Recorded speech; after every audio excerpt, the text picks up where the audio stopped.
Thank you very much, ladies and gentlemen. Asanteni sana.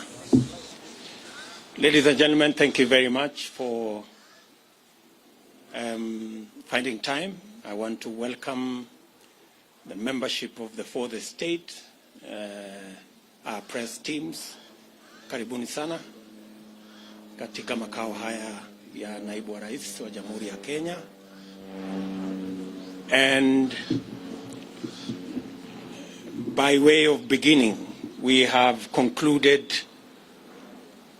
the parliamentary group meeting for the Hustler Nation movement that encompasses members of parliament from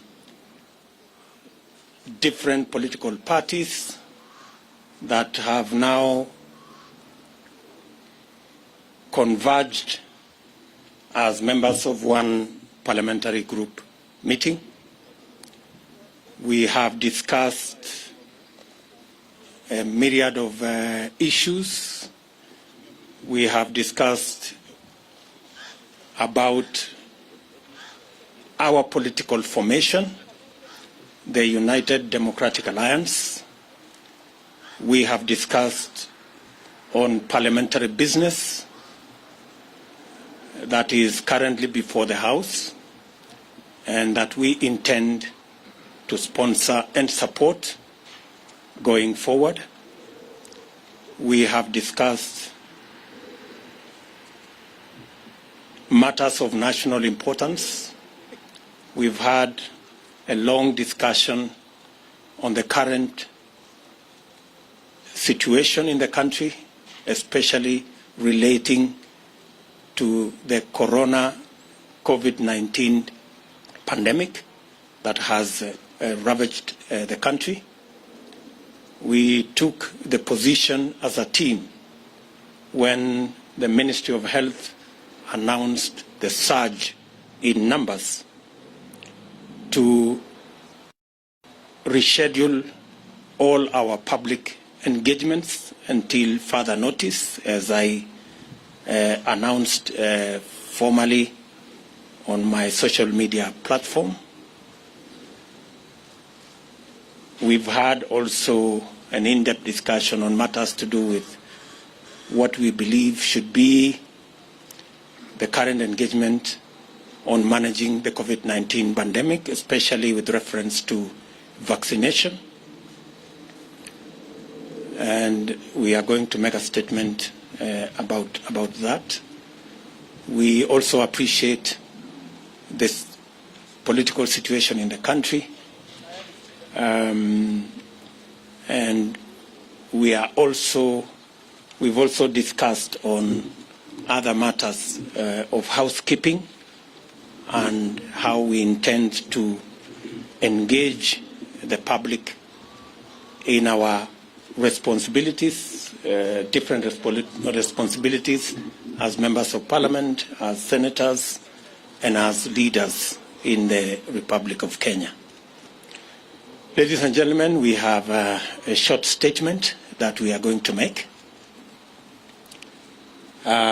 We appreciate that, as we said about 2 years ago, that it was the intention of this team to change the political conversation in our country.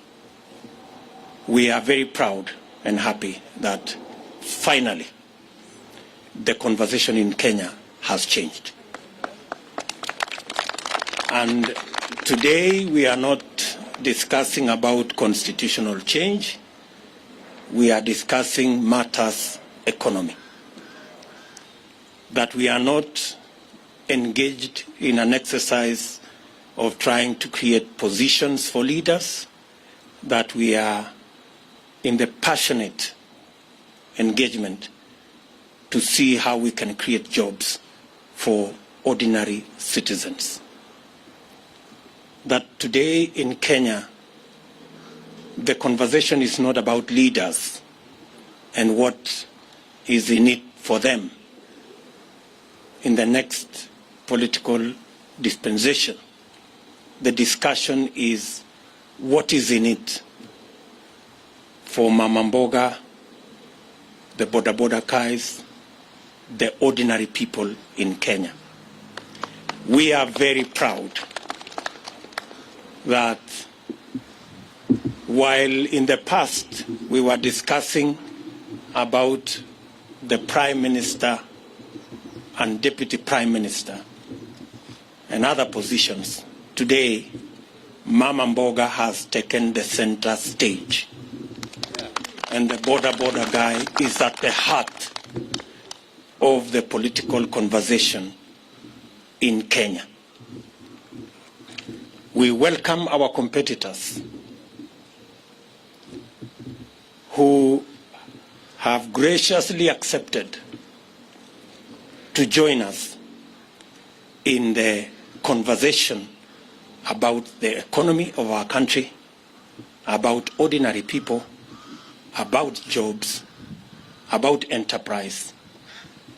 We want to tell them we are ready and we want to engage in that conversation that is going to bury forever the politics of ethnicity, the politics of division and hate, and is going to elevate our political competition to the realm of issues that would make a difference in the lives of the people of Kenya. We understand that our competitors have criticized matters to do with the economy and matters to do with our bottom-up model. We welcome all the criticism because it is an avenue for us to improve on our model. And while we are at it, they should equally explain to the country how their trickle-down economic model that has not worked for the last 50, 60 years is going to work this time round. It is a healthy conversation. We want to persuade them to remove insults and the reference to bottom-up or bottoms-up liquor competition or anatomy of different parts of the body. We should get rid of those insults. Let us have a healthy competition, a conversation about the economy of our country. Kenya will be a lot better, and Kenya stands a chance to be greater when we all engage in issues, especially on the bottom-up economic model, to lift the millions of citizens of our nation that today either are jobless or are hustling, or farmers and pastoralists and herders who are on food relief. It is our very considered view that our focus on these 15 million Kenyans will not only help us broaden and expand and recruit new taxpayers. We will have the necessary, they will help us to raise the necessary resources to run